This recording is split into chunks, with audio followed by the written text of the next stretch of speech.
Walterboro, yeah. They're from Gastonia.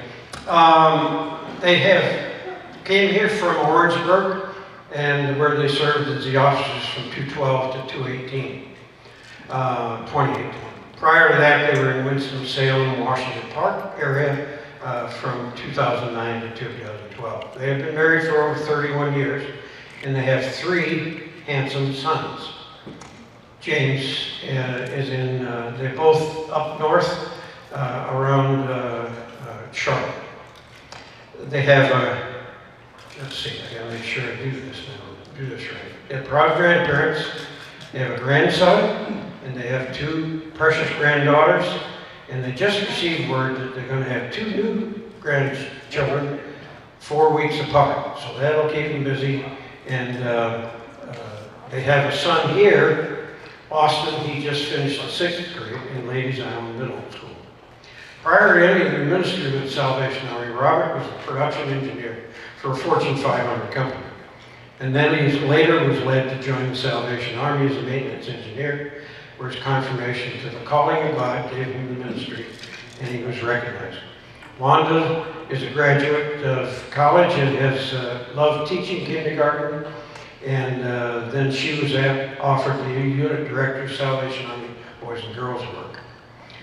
They entered Salvation Army's Booth College for Officers Training in Atlanta in August 2007. Summer assignment was in Charleston, Christmas assignment in Statesville, North Carolina. Then they were commissioned and ordained in 2009. And they are continuing their studies through Trevecca Nazarene University in Tennessee. In their free time, she put this down, Robert, that he enjoys racing, whether it's a dirt track or NASCAR, right? Have you done any lately? No, okay. And Wanda enjoys scrapbooking and crafts, and I'm sure they're great parents and great grandparents.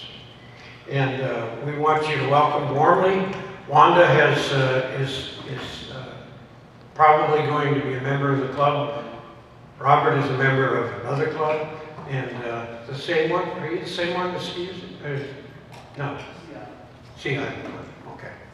And so it's our pleasure to introduce Wanda.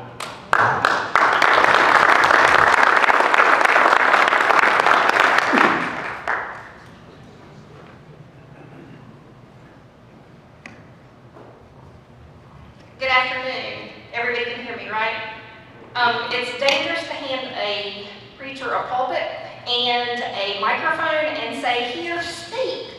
So bear with me. I've already told him up here, if I get long-winded, punch me, and I'll kind of wrap it all up. But I'm very excited to be here today. I do thank you all for allowing me to come in. If you haven't noticed, I do have a little bit of a southern drawl. I'm told. I don't understand, I don't hear the accent, but some people say I have one. I did bring with me today just some information for all of you. They told me to come prepared.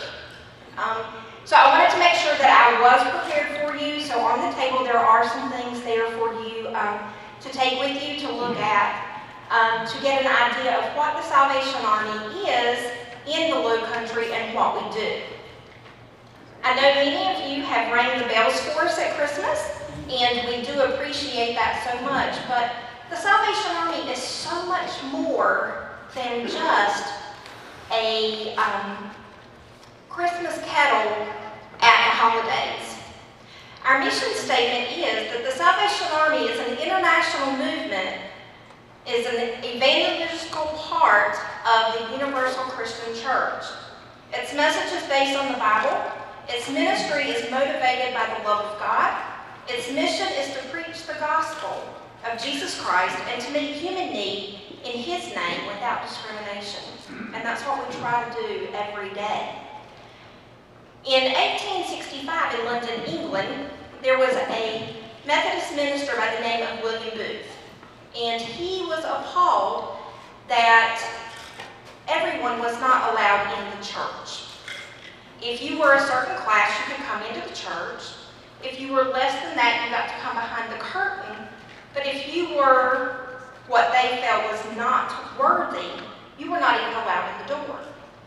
And William Booth was appalled by this, and he felt that everyone needed Jesus and they needed to be helped. So he left the Methodist Church and started the Christian mission. And over the years, it came up that his son approached him and he said, "Dad, do you realize," no, his father said, "Do you realize that there are people living under the bridges?"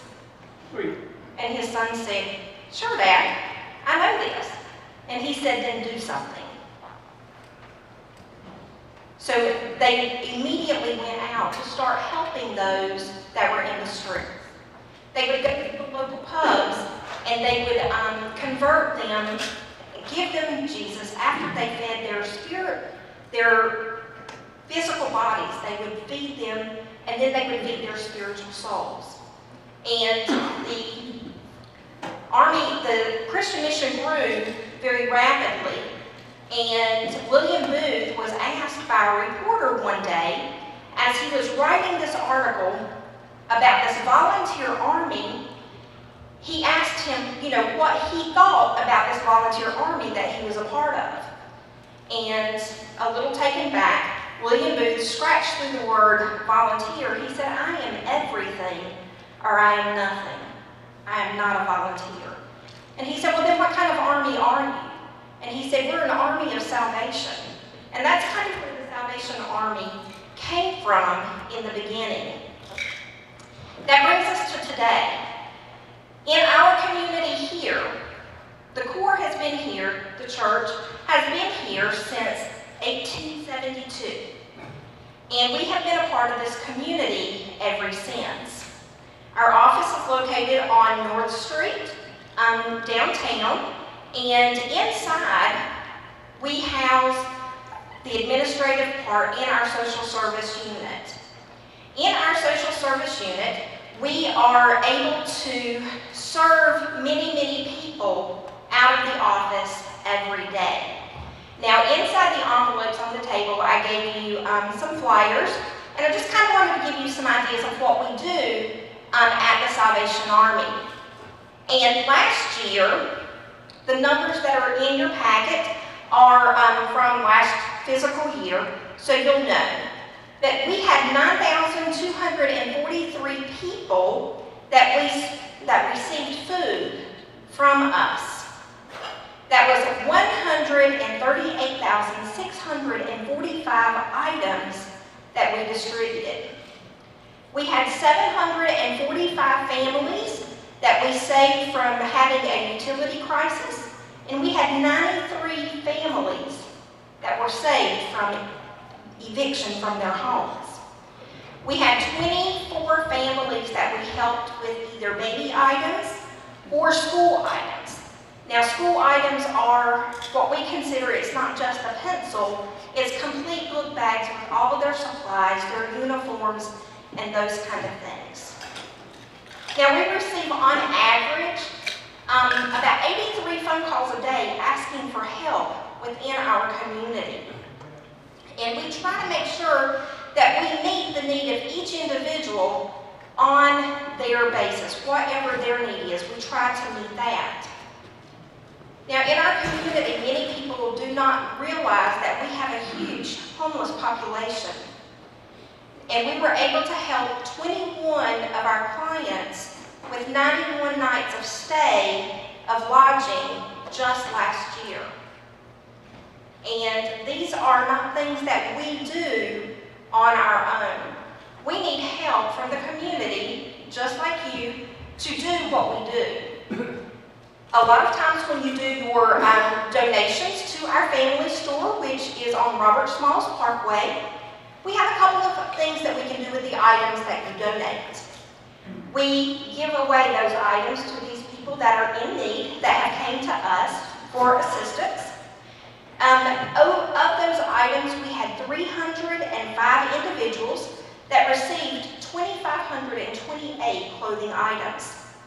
We had 93 family households that received 1,140 household goods that you all donated to our store. Now, free and clear, they get it for nothing. But then there are times that we sell the items that you all donate in our store. That money is generated right back into our community to help pay those utility bills, to help pay the rental assistance for our clients that we meet every day. Chick is on our board, as he said, and one of the things that he gets on to us about is the Salvation Army, we don't toot our own horn. A lot of times you don't hear a whole lot about what the Salvation Army does in our area. But I just wanted to kind of take a moment and share with you, last week, during the disaster of the hurricane, we were able to work for 6 days. Many of them didn't even realize before the storm we were already here working, before the impact ever happened. In the 6 days that we served, we fed 25 traffic control points for the officers that were there. We provided, just on Thursday alone, 50 hot meals, 100 snacks, and we took care of the Marine Corps Air Base, the MPs that were there, to feed them. And in total, we served 1,018 hot meals, 1,470 drinks, 1,520 snacks alone just in those 6 days. So, is that good enough for tooting our own horn for a moment? Okay. But we do love disaster work. It's something that we pride ourselves on because many people see, once the storm hits, they see the canteens coming, they see the red shirts, and they know the Salvation Army is here. But a lot of people don't realize that in our communities, we're already here before the storm ever comes, and we don't leave. Now, mind you, if it gets really, really bad, I'm going to leave and take my little boy with me. I'll leave him behind, just so you know. He's good. But we do have a camp in Denton, North Carolina. It's called Camp Walter Johnson. And this is one of the things that I love about the Salvation Army. We have an opportunity to take our young people all the way up to our seniors to camp. And our seniors go to camp for like 5 days, and they're able to just have fun and do programs and activities. And as well, we take our youth.